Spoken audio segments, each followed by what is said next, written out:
Let's see. I think it's this one. Yeah. Okay. Last time we reached. Okay.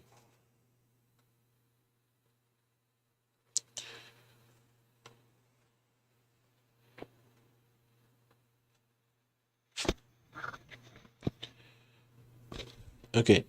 We're allowed to change the value that x binds to from 5 to 6 when mutable is used. In some cases, you'll want to make a variable mutable because it makes the code more convenient to write than if it had only immutable variables. There are multiple trade-offs to consider in addition to the prevention of bugs. For example, in cases where you're using large data structures, mutating an instance in place may be faster than copying and returning newly allocated instances. With smaller data structures, creating a new instance and writing in a more functional programming style may be easier to think through, so lower performance might be a worthwhile penalty for gaining that clarity. Differences between variables and constants. Being unable to change the value of a variable might have reminded you of another programming concept that most other programming languages have: constants. Like immutable variables, constants are values that are bound to a name and not allowed to change, but there are a few differences between constants and variables. Constants are bound in compile time, right? First, you aren't allowed to use mutable with constants. Constants are just immutable by default, they're always immutable. You declare constants using the word const keyword, the const keyword, instead of the let keyword, and type the value must, and the type of the value must be annotated. Okay, we're about to cover types and type annotation in the next section, data types, so don't worry about the details right now. Just know that you always annotate the type. Constants can be declared in any scope, including the global scope, which makes them useful for values that many parts of the code need to know about. The last difference is that constants may be set only to a constant expression, not the result of a function call, or any other value that could only be computed at runtime. Here's an example of a constant declaration where the constant name is max points and the value is set to 1000. Rust naming convention constants to use all uppercase with underscores between the words. Underscores can be inserted in numeric literals to improve readability. Okay, type is annotated, and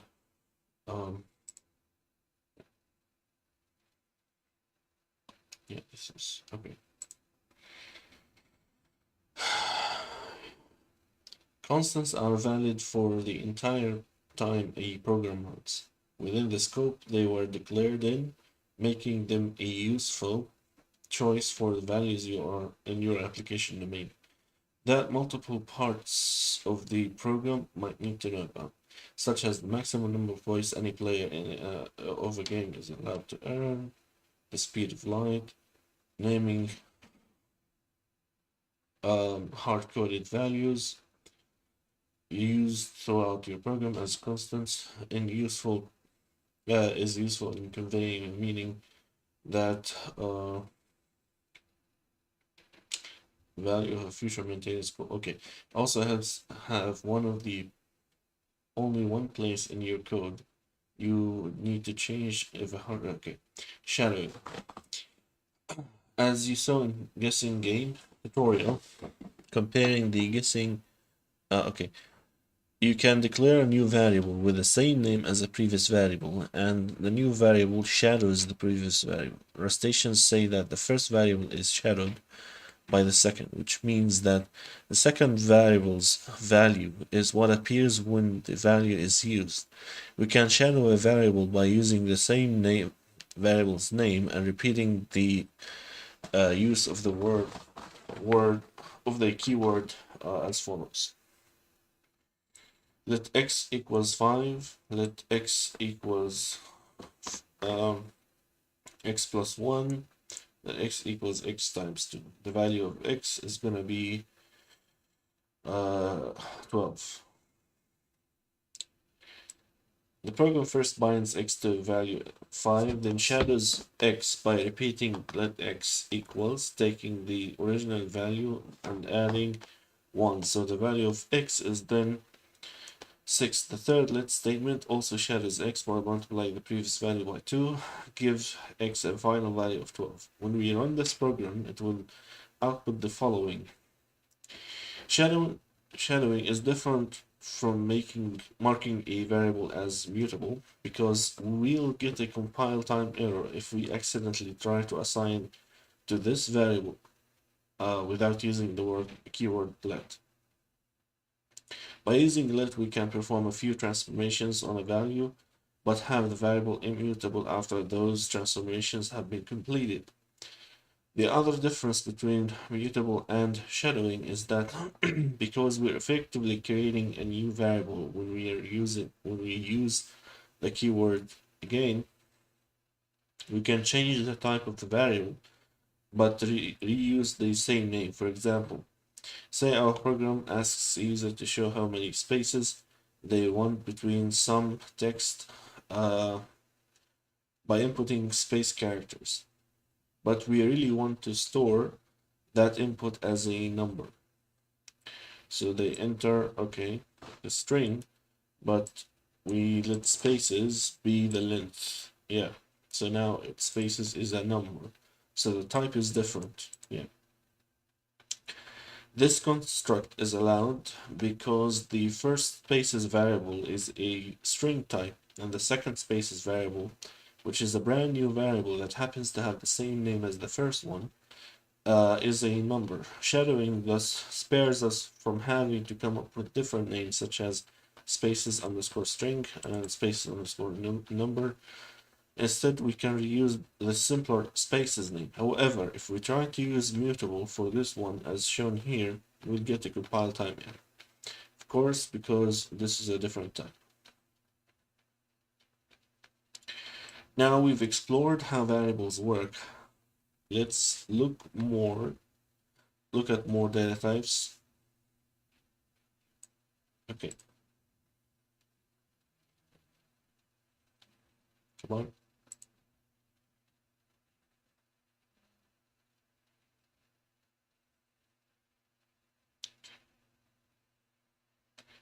Let's take comments out of the way. All programmers strive to make their code easy to understand, but sometimes extra explanation is warranted. In these cases, programmers leave notes or comments in their source code. The compiler will ignore, but people reading the source code may find useful. Here's a simple comment.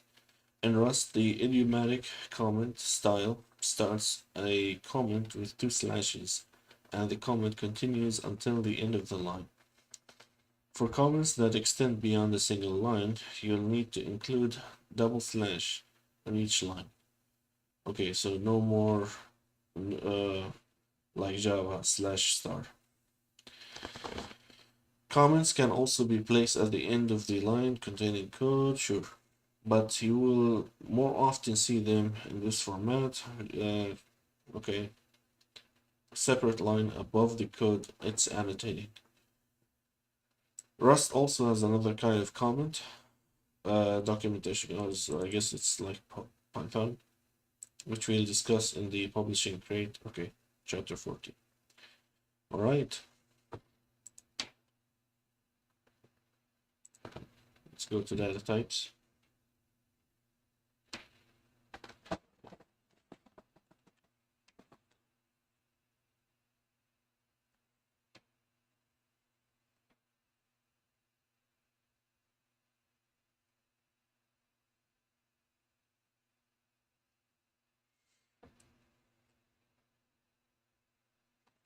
Okay. Every value in Rust is a certain is of a certain data type. which tells us what kind of data is being specified so it knows how to work with that data. We look at two types, type subsets, scalars and compound. Keep in mind that Rust is statically typed language, which means that it must know the type of all variables at compile time. The compiler can usually infer what type we want to use based on the value and how we use it in cases where when many types are possible, such as when we converted a string to a numeric type using parse in the we must add a type annotation like this that guess in cases many types are possible, such as when we converted a string to numeric type. Will it parse no by default? I don't know. If we don't add a type annotation, Rust will display the following error, which means the compiler needs more information from us. Does that mean that parse can actually or can be overloaded for different return types? Compiler needs more information from us. Okay.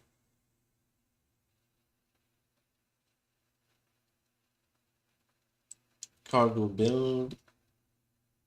Yeah. Scalar type or scalar type. A scalar type represents a single value. Rust has four primary scalar types: integers, floating points, floating point numbers, booleans, and characters. You may recognize these from other programming languages. Let's jump into how they work in Rust. Integer types. An integer is a number without a fraction component. We use one integer in chapter 2, the U32 type. This type declaration indicates that the value is associated indicates that the value it's associated with should be an unsigned integer. Signed integer types start with I instead of U. Okay, that takes up to 32 bits of space. Table 31 shows the built-in integer types. Each variant is in the signed and unsigned column. For example, I16 can be used to declare type of integer value. Okay.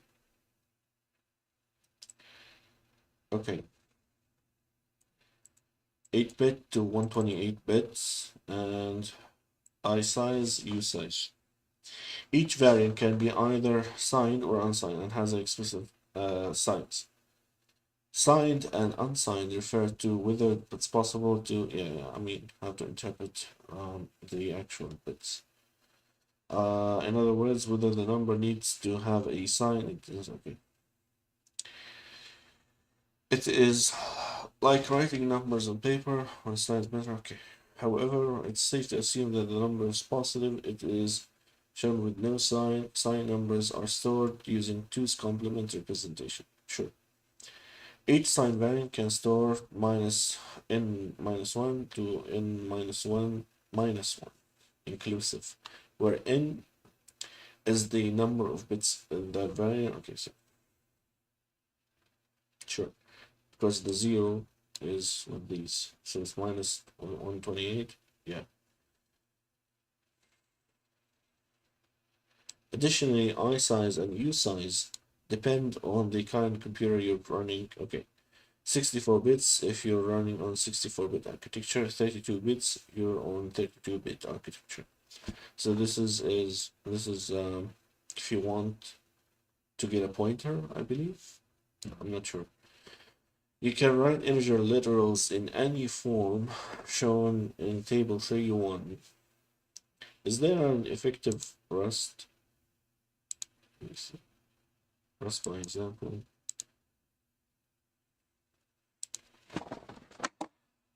Effective Rust.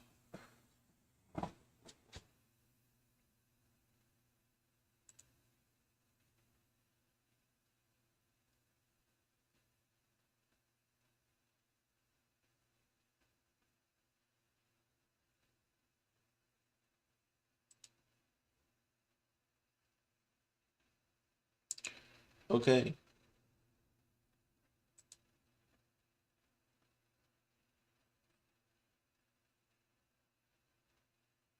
Oh, Rust Programming Language. It's the same book.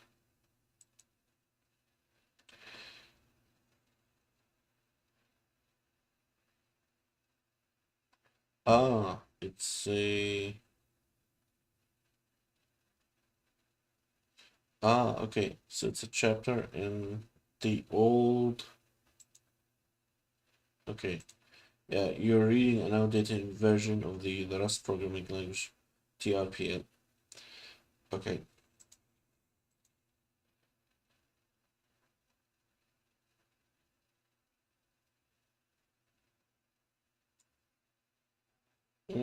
Okay.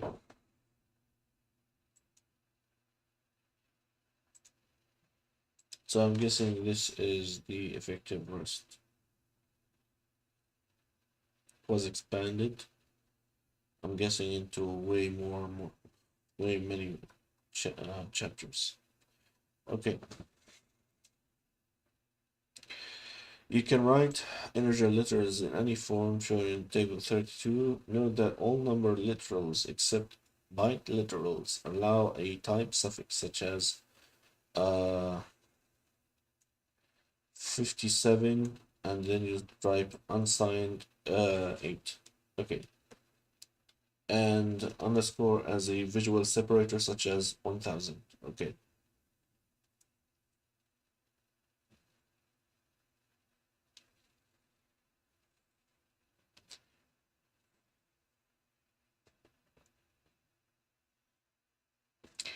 Decimal. Okay. Hexadecimal. Octal. Binary. Byte. So it's like ASCII. U8 only. Okay. So how do you know which type integer to use? If you're unsure, Rust default are generally good choices. And integer types default to I32. This type is generally the fastest even on 64-bit systems. The primary situation in which you'd use iSize and usize is when indexing some sort of collection. Integer overflow. Let's say you have a variable of type U8 that can hold values between 0 and 255. If you try to change the variable to a value outside the range, such as 265, integer overflow will occur. Rust has some interesting rules involving this behavior. When you're compiling in debug mode, Rust includes checks for integer overflow that cause your program to panic at runtime. If this behavior occurs, Rust uses the term panicking when a program exits with an error. We'll discuss panics. Okay. When you're compiling in release mode with dash dash release flag, Rust does not include checks for integer overflow that cause panic. Instead, if overflow occurs, Rust performs two's complementing wrapping. In short, values greater than the maximum value can than the maximum value, the type can wrap around to the minimum of the values that in this case U8 becomes 256 becomes 0, 257 becomes 1, and so on. The program won't panic, but the variable will have a value that probably isn't what you were expecting it to have. Relying on integer overflows wrapping behavior is considered an error. If you want to wrap explicitly, you can use the standard library, the type wrapping. It's like a modulus, anyhow. So if you, it's like modulo to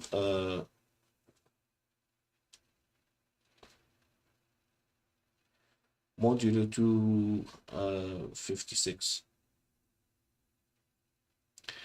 Rust also has two primitive types, so wrapping, I'm guessing it's gonna do that by modulus.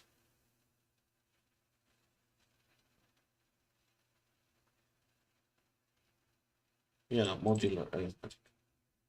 While some arithmetic falls into this category, some code explicitly expects and relies upon modular arithmetic. Okay, such as does this mean is this is nightly old experimental AI API? Yeah.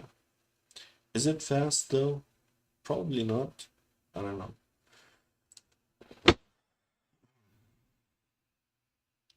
Floating point types. Rust has two primitive types for floating point numbers, which are numbers with decimal points. Rust floating points are F32 and F64. Why they don't have F128?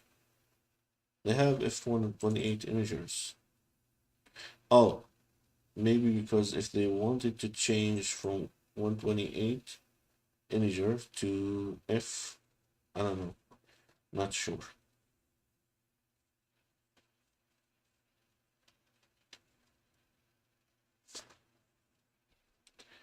Which are 32-bit and 64. Okay.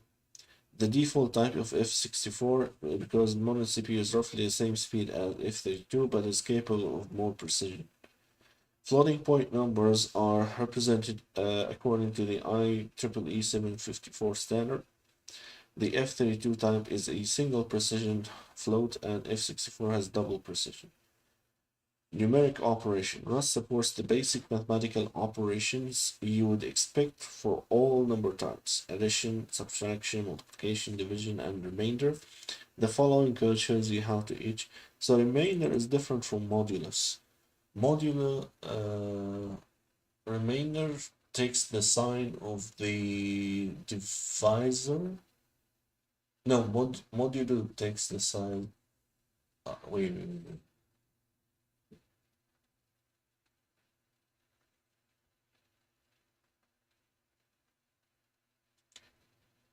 Modulus takes the sign of the mod versus remind.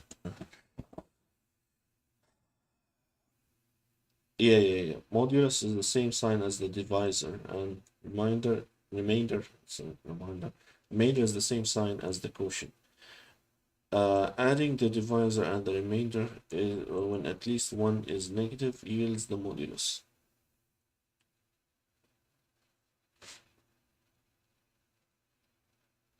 Yeah.